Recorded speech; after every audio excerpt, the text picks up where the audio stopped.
France Big Brother, c'est vraiment le livre sur la matrice, sur le système, la machine, l'État, les médias, tout ce qui en France a accès à l'expression publique, aux médias de masse, au conditionnement, et comment ce bruit de fond est entré dans nos foyers avec notre collaboration active, comment il nous façonne, comment il fait les opinions, il tord les âmes, il impose les chantages, c'est un système de dressage en quelque sorte. Il y a la récompense si on se tient bien, si on fait ce qu'on nous dit de faire, et il y a la punition, le danger, la menace sociale si on dévie par rapport à la norme qui est établie par cette matrice.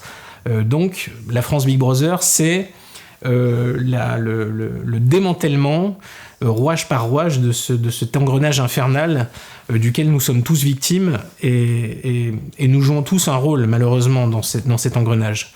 Nous, la créature domestique. Donc ce livre dénonce ce système, l'explique, le décortique et pointe aussi, ce qui est essentiel, le rôle du citoyen moyen dans ce mécanisme de conditionnement de masse, dans cet appareil à domestiquer.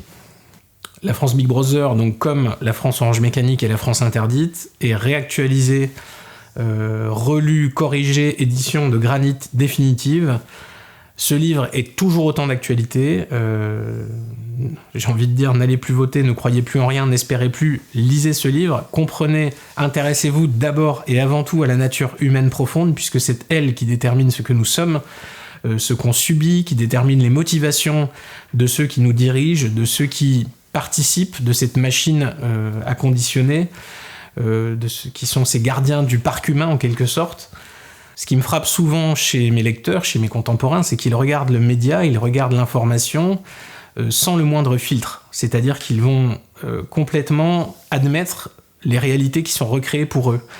Ils ne s'interrogent pas en fait sur cet appareil de reconstruction sociale. Et comme ils passent des heures par jour devant leurs écrans, plus de 8 heures par jour en moyenne, eh bien ils ont plus affaire au virtuel qu'au réel.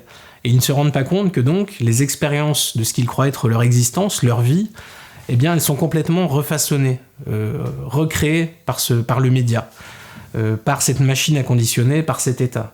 Donc quelles sont les motivations de cet état? C'est qu'au-delà des faits, au-delà de l'information, ce qu'il faut bien comprendre, c'est que celui qui gagne est celui qui a l'interprétation de l'information, qui détient le monopole de l'audience, de l'expression publique. Celui-là, il est toujours gagnant, parce que vous pouvez avoir raison, vous pouvez avoir les faits de votre côté, vous pouvez crier sur votre voisin, mais vous n'avez pas accès à cet appareil à conditionner les foules, monumental.